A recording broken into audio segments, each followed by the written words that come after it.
after and some of the things that we hear, we want to make sure they stay focused on New Hampshire.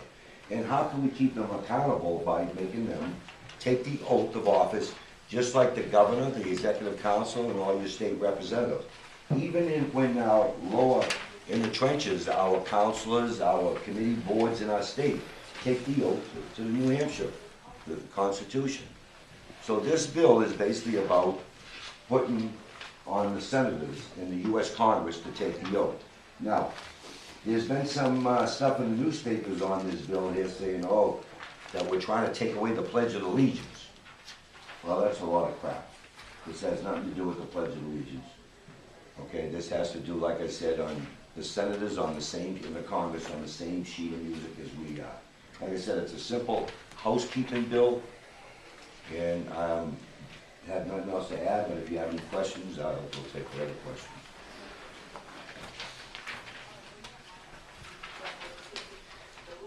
One other thing I didn't mention, if you take a look at the language in here, if you break out with the New Hampshire Constitution, you'll see under Article 84, the language is the same thing, no changes as what we as legislators do with the governor.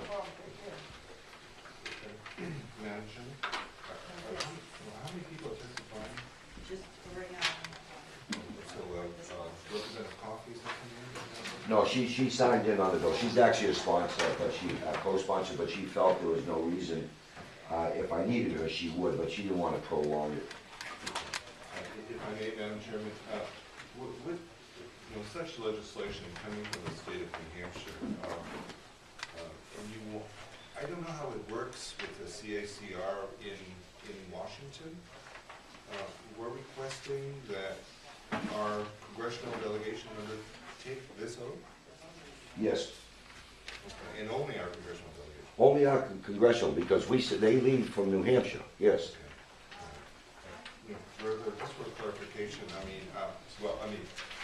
seeing that this is only our congressional delegation, I think it might work. I mean, the problem with CACRs in general, just for members of the committee to know, is that our congressional delegation has a lot of work to do in Washington, and so to drum up support for a CACR that affects all of them is really difficult to do. Oh, yeah.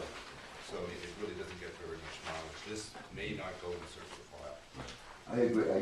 This deals with our two senators and our two U.S. Congress. It has nothing to do with anyone else throughout the country. Just making sure that they're on the same sheet of music as us. And they have to remember that we have our own Constitution also. Yes. Thank you, Madam Chair. So this oath, are they going to take the oath in New Hampshire, or are they taking it in Washington, D.C.?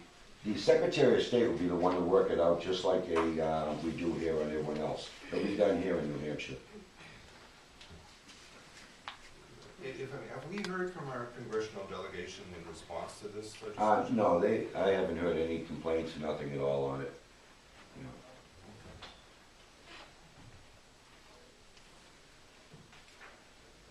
Anybody else? Thank you, Representative Thank you, Baldessaro. Madam Chair. And the chair calls Daniel Canna. I have some written copies of the testimony. Excellent, we'll take those. We have 10. You can just pass them right around. Thank you. Okay. My name's Dan Canna. I'm from Amherst, Hillsborough County. And I would like to testify in support of this bill. First, I would like to thank Al Baldessaro for his leadership in bringing this idea from its raw form to the work of art we see today in CACR 4.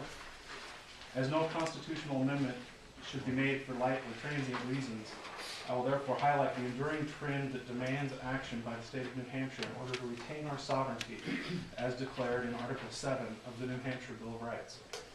The Anti-Federalist Papers, written in 1788, warned us of this pending disaster.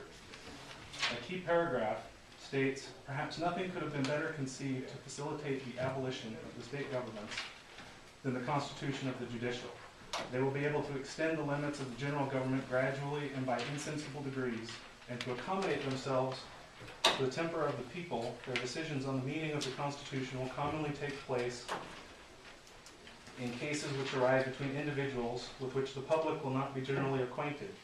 One education will form precedent for the next and to the following one. These cases will immediately affect individuals only, so that a series of determinations will probably take place before even the people will be informed of them.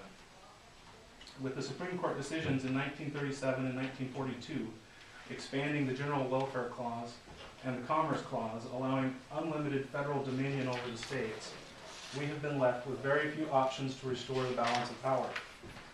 The federal legislature has been busy writing laws based on these Supreme Court rulings as if they were ratified amendments.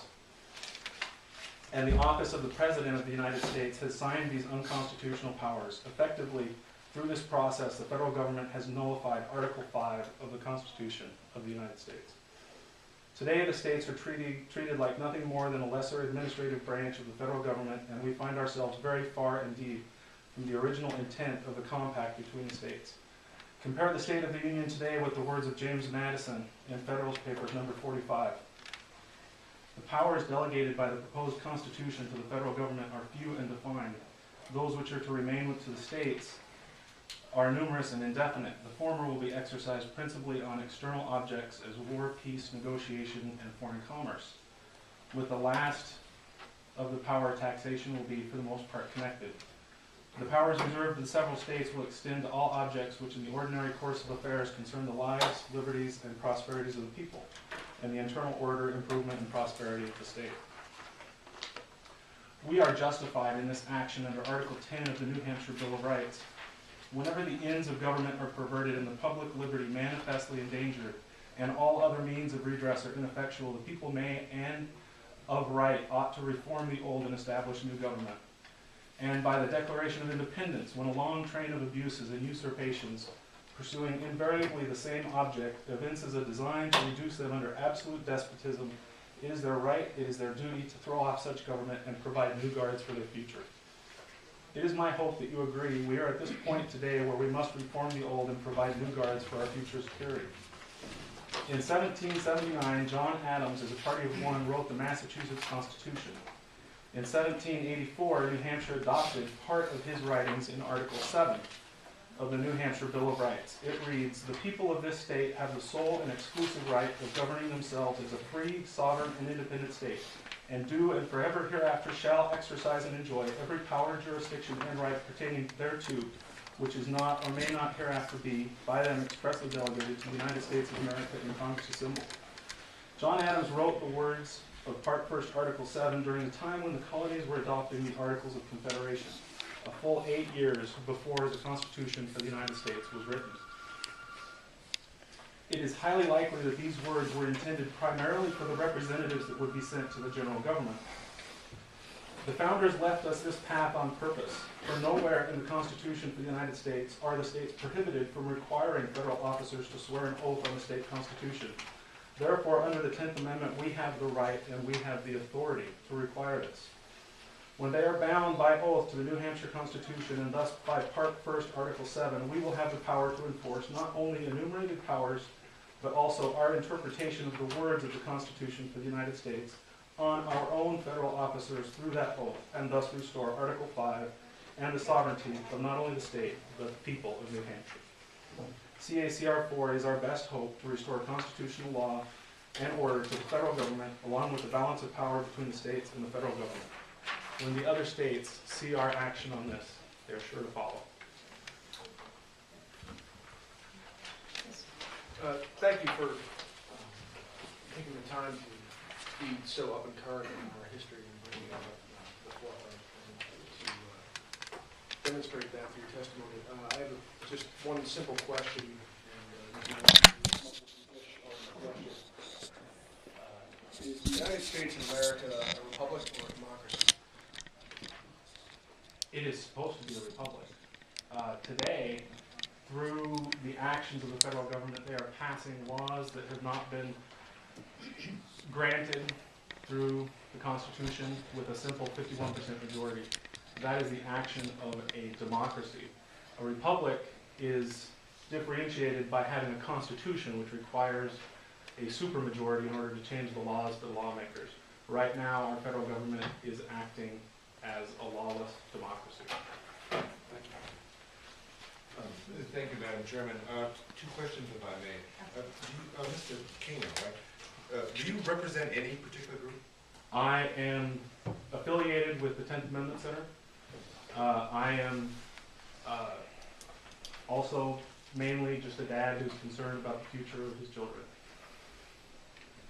Follow up. Do you feel if this legislation were to pass, do you see business as usual by any member of our congressional delegation changed at all? I think that our federal, I assume you mean the federal? Yeah, our congressional delegation meeting. Yes. Our senators. I think that they will need to pause and ask the state what their opinion of legislature of bills proposed should be. Oh, okay, thank you. I'll leave it at that. I have a question. So, and this is just my own ignorance, but currently our senators and our congressmen do not take any oath. They take an oath to the federal government. They do not take an oath to the state government, or the state constitution more specifically. And that's what this is about, is taking an oath to the state So that constitution. was my follow-up. So there's really, this would be the only way that we may be able to ensure that they've actually read the state constitution. Yes. I mean, it's like, I mean, I don't know many people who take an oath to say they're gonna adhere to something when they haven't read it or understand it. So is that basically the gist of this, then legislation is just hoping to compel these folks to read the state constitution and understand it? Well, if there is no penalty for violating your oath, then that would be true.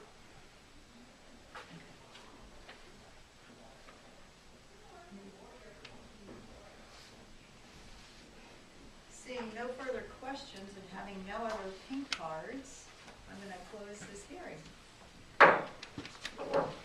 Thank you. Yeah, good job. Right. We are in recess, I guess, until 10:30.